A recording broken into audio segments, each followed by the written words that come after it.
नमस्कार, मैं रचना शर्मा चढ़ती कला डैम टीवी देख रहे सभी दर्शकों का स्वागत करती हूं। आप देख रहे हैं उत्तर प्रदेश के समाचार। आज आरोग्य के देवता भगवान धन्वंतरी की पावन जयंती है। इस मौके पर मुख्यमंत्री योगी आदित्यनाथ ने प्रदेशवासियों को धनतेरस की बधाई दी है। सीएम योगी ने यूपी की जनता की सुख समृद्धि की मंगल कामना की है। मुख्यमंत्री ने कहा कि भारतीय संस्कृति में अर्थ सहित 4 प्रकार के पुरुषार्थ बताए गए हैं और हमारा धनतेरस त्योहार इसी का द्योतक है। उन्होंने कहा कि प्रदेश में अंत्योदय की भावना के अनुरूप समाज के अंतिम व्यक्ति को सुख समृद्धि प्राप्त होगी, इसका वे भरोसा जताते हैं। सीएम ने कहा कि धनतेरस के दिन हम भारतीय वैद्यगण भगवान धन्वंतरी का पूजन करते हैं। यह सर्वविदित है कि अच्छे स्वास्थ्य के माध्यम से ही सुख समृद्धि पाई जा सकती है। इसलिए धनतेरस एवं धन्वंतरी जयंती के अवसर पर अर्थ के साथ साथ अच्छे स्वास्थ्य को प्राप्त करने का भी संकल्प लिया जाना चाहिए, जिससे एक स्वास्थ्य व समृद्ध समाज निर्मित हो सके।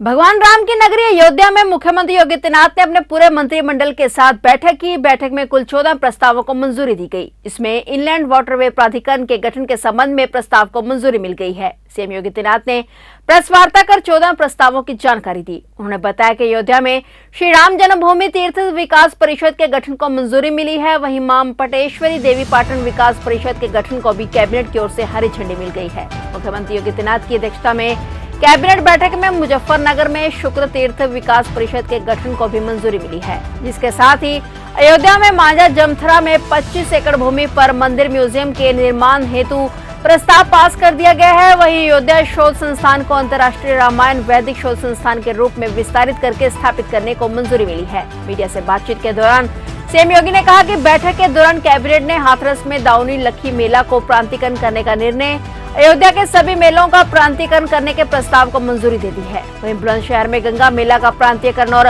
वाराणसी में देव दीपावली आयोजन का प्रांतीयकरण करने के प्रस्ताव को मंजूरी दी गई। प्रदेश में महिला स्वयंसेवी समूहों को उनके ही ब्लॉक में प्लांट लगाने के संबंध में प्रस्ताव को मंजूरी देने के साथ ही ड्रोन पॉलिसी को मंजूरी दी गई है। इसके साथ ही राज्य स्तर पर नियमावली लागू करने के संबंध में प्रस्ताव को मंजूरी दी गई है। स्थानीय स्तर पर प्रशासन द्वारा क्रियान्वयन कराने के प्रस्ताव और अनुपूरक बजट के संबंध में शीतकालीन सत्र 28 नवंबर से आहूत करने के प्रस्ताव को भी मंजूरी मिली है। हम सब जानते हैं कि उत्तर प्रदेश के बारे में ये कहा जाता था कि उत्तर प्रदेश एक लैंडलॉक्ड स्टेट है। दुनिया के अंदर भी और देश के अंदर भी उन देशों ने प्रगति की जिनके पास जितना बेहतर जल मार्ग है। देश के अंदर भी वे राज्य आगे बढ़ गए थे क्योंकि उनके पास एक्सपोर्ट की सस्ती सुविधा थी, जिनके पास जल मार्ग था। हम सब आभारी हैं प्रधानमंत्री मोदी जी के कि उन्होंने देश का पहला इनलैंड वाटरवे वाराणसी से हल्दिया के बीच में प्रारंभ किया और आज सफलतापूर्वक संचालित हो रहा है। पिछली बार हम लोगों ने देखा था कि 13 जनवरी को दुनिया का सबसे लंबा क्रूज वाराणसी से डिब्रूगढ़ के बीच में भी प्रधानमंत्री जी ने फ्लैग ऑफ किया था।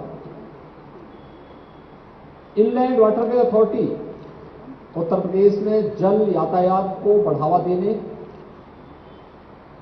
इसके माध्यम से वाटर स्पोर्ट्स की एक्टिविटीज को भी तेजी के साथ आगे बढ़ाने, पर्यटन की सुविधाओं में बढ़ोतरी करने के साथ साथ उत्तर प्रदेश को एक्सपोर्ट के एक हब के रूप में, क्योंकि देश के अंदर सबसे अच्छी कृषि और सबसे अच्छा जल संसाधन उत्तर प्रदेश के पास है और अयोध्या इस देश से बहुत महत्वपूर्ण है, क्योंकि अयोध्या कहते हैं आज से 2000 वर्ष पहले अयोध्या की राजकुमारी जल मार्ग से साउथ कोरिया गई थी और कोरिया के राजकुमार से विवाह बंधन में जोड़ करके वहां के आज एक महत्वपूर्ण राजवंश की परंपरा अपने आप को कोरियावासी भावनात्मक रूप से अयोध्या के साथ जोड़ते हैं। बल्कि इसी रामकथा पार्क के बगल में क्वीन हो पार्क के निर्माण का कार्य कोरिया और उत्तर प्रदेश सरकार मिलकर के संपन्न भी कर रही है। उत्तर प्रदेश के मुख्यमंत्री योगी आदित्यनाथ भाजपा प्रत्याशी के समर्थन में सभा करने के लिए निवाड़ी पहुंचे। सभा को संबोधित करने के लिए मंच पर पहुंचे सीएम योगी का भाजपा कार्यकर्ताओं ने जमकर स्वागत किया। इस दौरान अपने संबोधन में सीएम योगी ने कहा कि यदि सही मायने में विकास चाहिए तो डबल इंजन की सरकार जरूरी है, चाहे उत्तर प्रदेश हो या फिर मध्य प्रदेश। अभी तक डबल इंजन की सरकार है, यानी केंद्र में भी भाजपा की सरकार है और प्रदेश में भी। योगी ने कहा कि डबल इंजन की सरकार की बदौलत ही आज काशी विश्वनाथ में भव्य मंदिर बना, अयोध्या अब पूरी अयोध्या बन गई है। उज्जैन में महाकाल लोक बन गया, साथ ही ओरछा में भी राजा राम लोक बनाया जा रहा है। मन से ही सीएम ने डबल इंजन की सरकार द्वारा किए गए विकास कार्यों का बखान किया और कांग्रेस पर जमकर निशाना साधा। जब देश गुलाम था, भारत के अंदर भारत की आस्था को अपमानित किया जा रहा था, उस समय ओरछा की राजमाता के आह्वान पर अयोध्या धाम से साक्षात भगवान ने ओरछा में आकर के और यहां की धरा को पवित्र करने का काम किया था। भक्ति में शक्ति है, ये ओरछा 20 राम राजा सरकार की उपस्थिति इस बात का एहसास कराती है। और भाइयों बहनों, अब तो हम सबका सौभाग्य है कि अयोध्या में 500 वर्षों के बाद प्रधानमंत्री मोदी जी के कर कमलों से 22 जनवरी को रामलला अपने भव्य मंदिर में विराजमान होंगे। और मुझे लगता है हर भारतवासी सदियों से इस दिन की प्रतीक्षा कर रहा था। सदियों से कई पीढ़ियां गुजर गई, हमारी पीढ़ी सौभाग्यशाली है कि हम अपनी आंखों से भगवान राम के इस वैभव को स्वयं रामलला के मंदिर में विराजमान होते हुए देख पा रहे हैं। और इसके लिए मैं आप सबके लिए भी, आपका भी आह्वान करता हूं कि आप भी 22 के कार्यक्रम के बाद श्री शिशुपाल यादव जी और अन्य भाजपा कार्यकर्ताओं के साथ मिलकर के अयोध्या आने का कार्यक्रम जरूर बनाइएगा। भाइयों बहनों, आज हमारा देश बदल रहा है। प्रधानमंत्री मोदी जी के नेतृत्व में भारत ने दुनिया के अंदर अपनी एक अलग पहचान बनाई है। वैश्विक स्तर पर भारत का सम्मान बढ़ा है। भारत आज सुरक्षित देश हुआ है। अब कोई भारत के अंदर घुसपैठ नहीं कर सकता। भारत के अंदर निर्दोष नागरिकों की हत्या नहीं कर सकता। आज भारत के अंदर भी बड़े बड़े वर्ल्ड क्लास इंफ्रास्ट्रक्चर के कार्य हो रहे हैं। Highway, railway, metro, rapid rail, inland waterway, airport,